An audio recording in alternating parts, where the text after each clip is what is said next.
Assalamualaikum. Waalaikumsalam. Silakan duduk ya. Ya, Bu. Apa kabarnya teman-teman semua? Alhamdulillah baik. Alhamdulillah ya kalau begitu. Sebelumnya Ibu mengucapkan terima kasih kepada kalian yang sudah mau menyempatkan waktunya untuk melaksanakan kegiatan kali ini. Nah, sebelum memulai kegiatan, alangkah baiknya kita berdoa terlebih dahulu. Siapa yang mau memulainya? Ibu. Ucup. Silakan, siapa yang mau? Ucup. Silakan, Yusuf. Baik, sebelum memulai kegiatan, baiknya kita berdoa dahulu. Doa dimulai.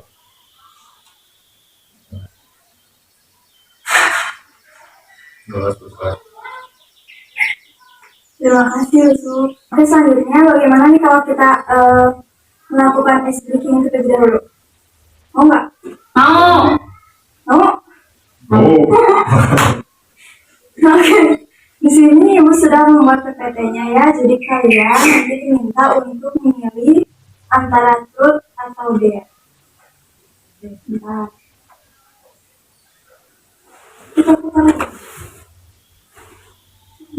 Ready memilih truth atau dare? Truth.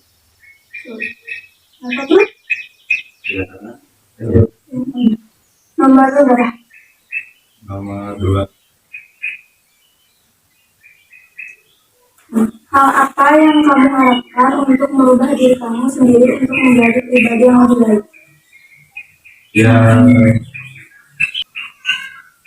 Yang jelas lebih baik dari hari kemarin, hari ini, dan hari besok harus lebih baik. Dah, gitu? Apa? Pilih. Dek. Nomor? Lakukan hal yang membuatmu merasa bahagia. Kan apa hal yang membuatmu merasa bahagia? Ya, sekali dia lakukan. Cici Freddy. Itu hal yang membuat bahagia. Iya. Selanjutnya bisa. Terus.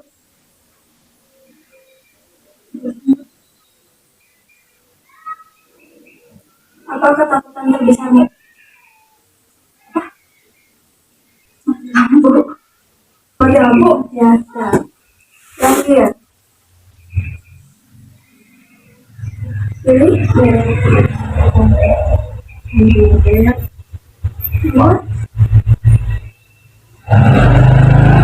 Apa penyesalan terbesarmu? Yang terbesar saya tidak sungguh-sungguh dalam belajar. Tidak mungkin. Ya. Ada Oke, sudah selesai ya ice breaking-nya. Gimana nih perasaan kalian tadi setelah melakukan ice breaking tadi? Senang. Happy. mantap. Mantap. Ya. Lagi ya, Bu? Membuat saya bahagia. Oh iya, ada aja ya?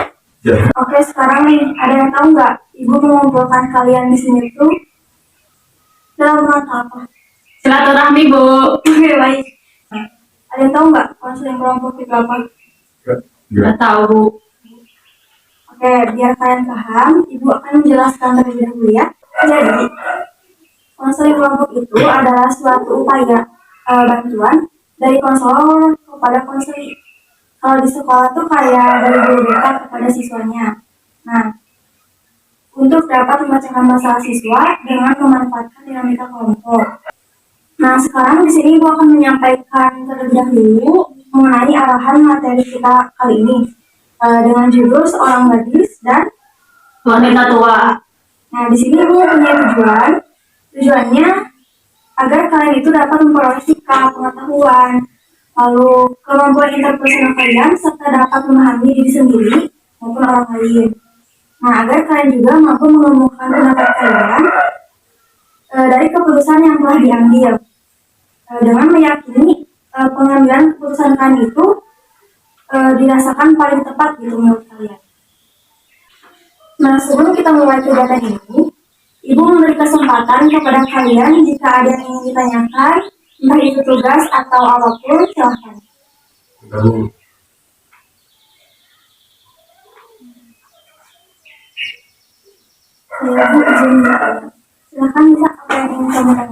Iya Bu, jadi kegiatan ini tuh kita harus ngapain ya Bu? Bisa dulu, bisa masih belum ngerti. Oke, nah nanti di sini kalian akan Ibu berikan 2 lembar kertas yang berisikan sinopsis mengenai seorang gadis dan wanita tua. Nah, nanti kalian diminta untuk mengamati sinopsis itu dan berdiskusi dengan kelompok masing-masing. Apakah kalian paham? Paham Bu? Oke, kalau begitu Ibu akan membagikan kelompok ya. Di sini kan ada 4 orang, jadi satu kelompoknya itu terdiri dari 2 orang. Kelompok 1 terdiri dari Yusuf dan Freddy, kelompok 2 Nisa dan Silvi. Bu, silakan duduknya per kelompok.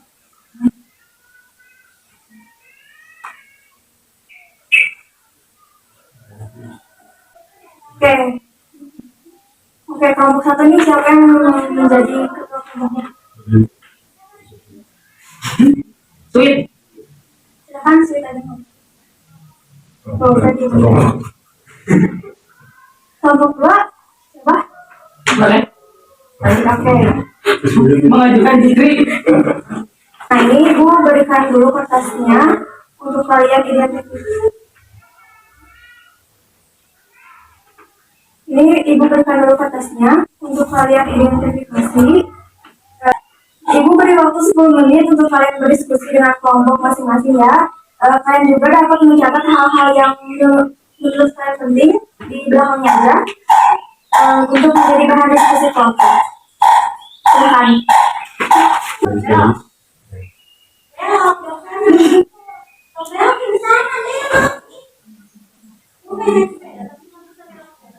Oke, apakah kalian sudah paham mengenai sinopsis yang sudah Ibu bagikan tadi? Paham Bu?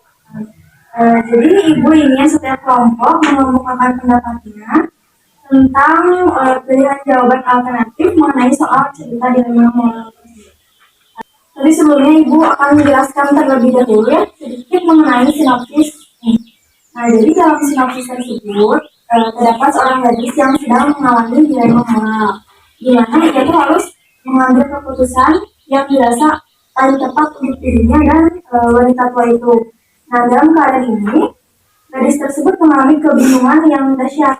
Dia harus memilih satu dari 2 hal yang sangat tidak mungkin ia tolak. 2 hal yang akan berdampak tidak menyenangkan apabila salah satu tidak dilakukan oleh dia. Oke, sekarang Ibu akan bertanya satu-satu kepada kalian. Silakan jawabnya berurutan dari Yusuf. Pertanyaan pertama ya, berkaitan dengan yang tadi. Apa yang kamu pikirkan tentang seorang gadis dan wanita tua? Menurut saya orang gadis itu sedang kebingungan Ya.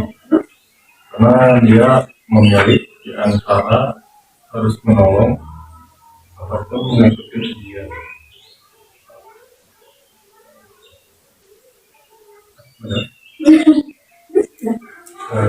Dan si ibu itu ada anak-anaknya sedang kritis yang di sana mobilnya tidak ada yang lewat, jadi si gadis itu sedang membingungkan antara memilih keduanya.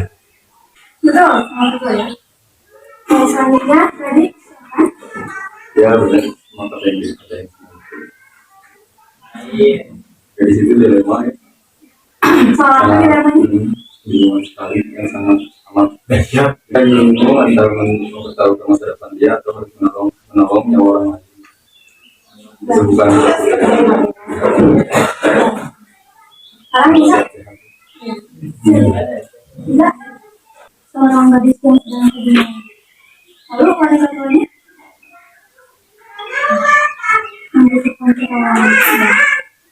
Silakan. Jadi di cerita itu ada seorang wanita kebingungan, terus ada wanita tua membutuhkan pertolongan, dan wanita itu kebingungan dalam dia harus mengikuti ujian atau menolong wanita tua itu. Cukup Bu? Ya. Oh, cukup? Ya. Oke, pertanyaan kedua ya. Apa yang kamu rasakan ketika memperoleh materi seorang gadis dan wanita tua itu? bingung Lalu bingung? karena Nggak bisa ngomong. Jadi ikutan bingung ya? Iya. Oh, iya. Tadi gimana? Silakan. ya sama pastinya Bingung juga? sangat Oh, sama. Kalisa bagaimana? Sedih gimana? Sedih gimana? Sedihnya gimana?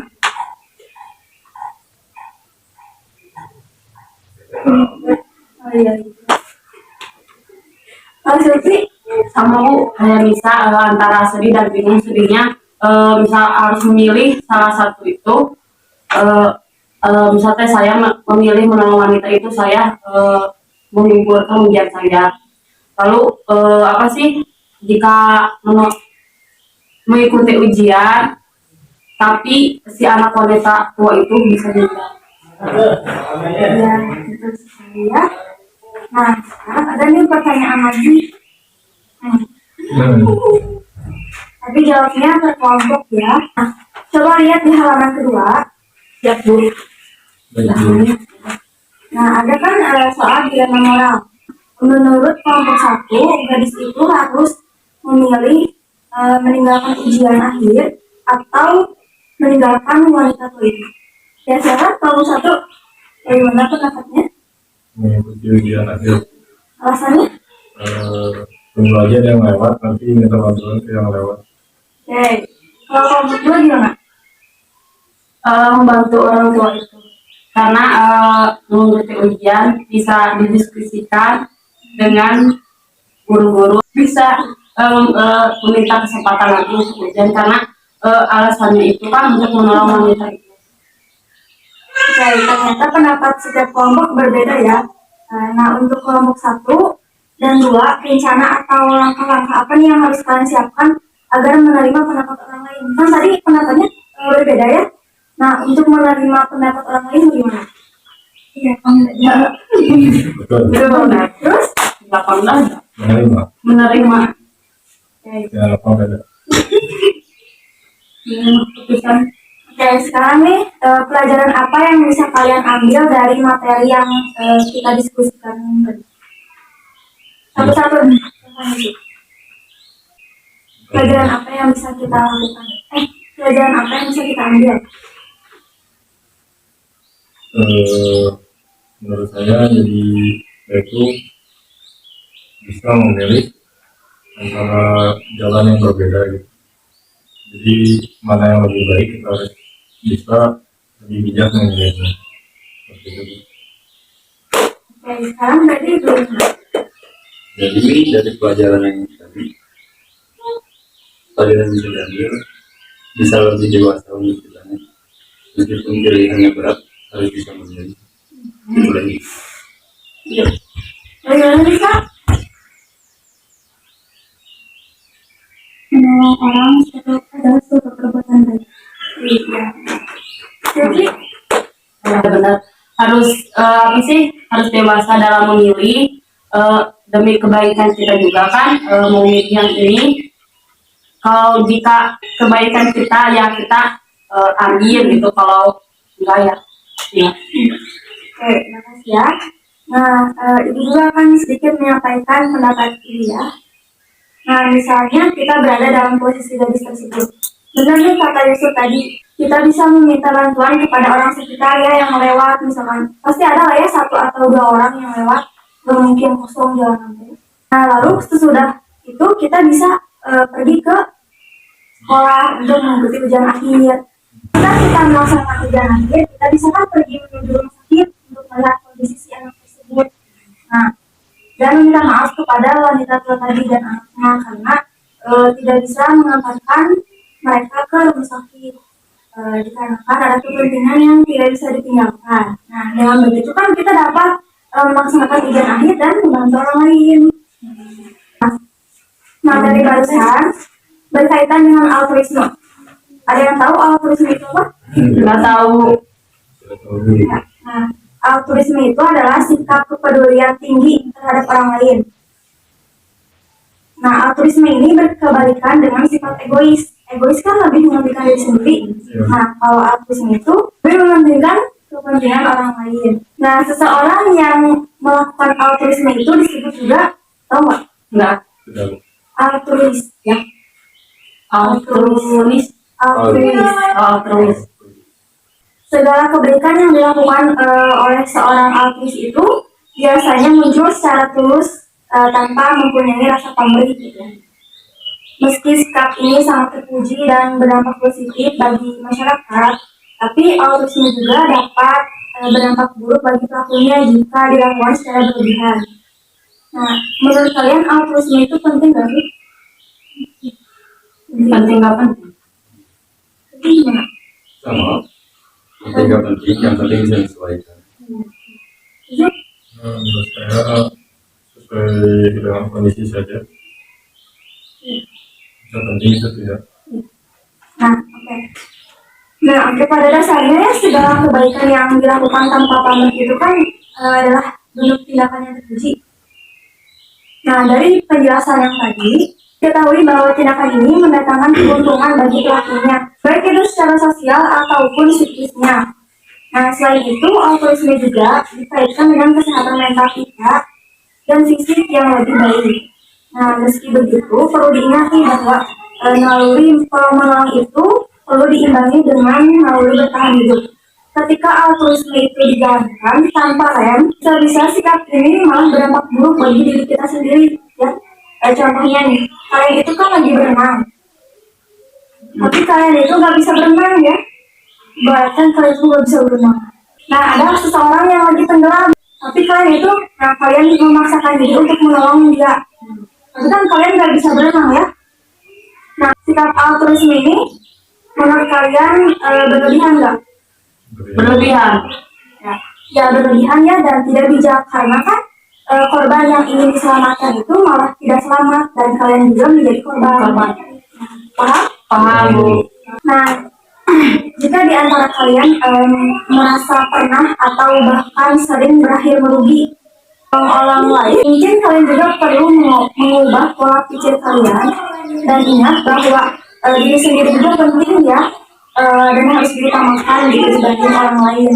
Namun bila kebiasaan ini sulit untuk dihentikan, bahkan sampai teman kalian itu mengingatkan bahwa kamu itu perlu nih memperhatikan diri kamu sendiri gitu, jangan orang lain terus gitu. Sebaiknya konsultasikan diri kamu ke siapa? Ibu. Ke psikolog ya. Psikolog. Nah, dengan begitu diharapkan tindakan altruisme itu tetap berdampak buah positif gitu, tanpa merugikan diri sendiri dan orang lain. Oke, ada lagi nih pertanyaannya ya. Oke, siapa nih yang bisa jawab? Nah, yang pertama, seseorang yang melakukan altruisme itu disebut apa? Altruis. Lu tadi kan? Ya. Altruis. Hah? Altruis. Altruis. Altruis. Altruis. Gitu ya. Ampun Bu, saya tas Sunda. Terus. Oke, pertanyaan kedua. Jika sikap altruisme kita susah dihentikan, maka sebaiknya kita konsultasikan kepada Kalau yang terakhir. Altruisme itu apa? berlebih sikap Sikap yang berlebihan untuk menolong orang lain. Ya, tuh. Berarti kalian tadi menyimak ya dengan baik. Oke, kegiatan ini sedikit lagi sudah sampai tahap akhir nih. Nah, sebelum diakhiri, kita simpulkan terlebih dahulu ya. Jadi, kita sebagai manusia harus memiliki sikap saling tolong-menolong untuk meringankan beban orang lain. Nah, karena manusia itu adalah makhluk sosial yang dimana ia itu tidak bisa hidup sendiri dan pasti membutuhkan pertolongan orang lain. Oke, nah ibu berikan selembar kertas untuk kalian isi dengan sejujurnya. Jujur-jujurnya. Bagi yang sudah boleh dikumpulkan kembali. Jadi ya. Bisa udah?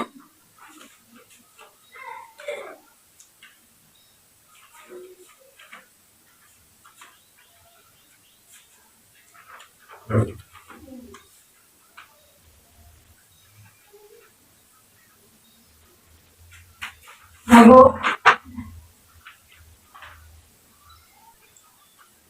Nah, Ya Bu. ya, terima kasih. Sama-sama, Bu. Nah, alhamdulillah kegiatan kali ini sudah selesai. Nah, gimana nih perasaan kalian setelah mengikuti kegiatan ini? Puas, Bu. Bahagia. Sangat memuaskan. Oh, sangat memuaskan. Oh. Karena kemana mau sih. Oh ya, alhamdulillah ya. Oke, sebelum kegiatan ini berakhir, alangkah baiknya kita tutup dengan doa kembali. Silakan Yusuf. Tinggal. Untuk kegiatan alangkah baiknya kita berdoa dimulai.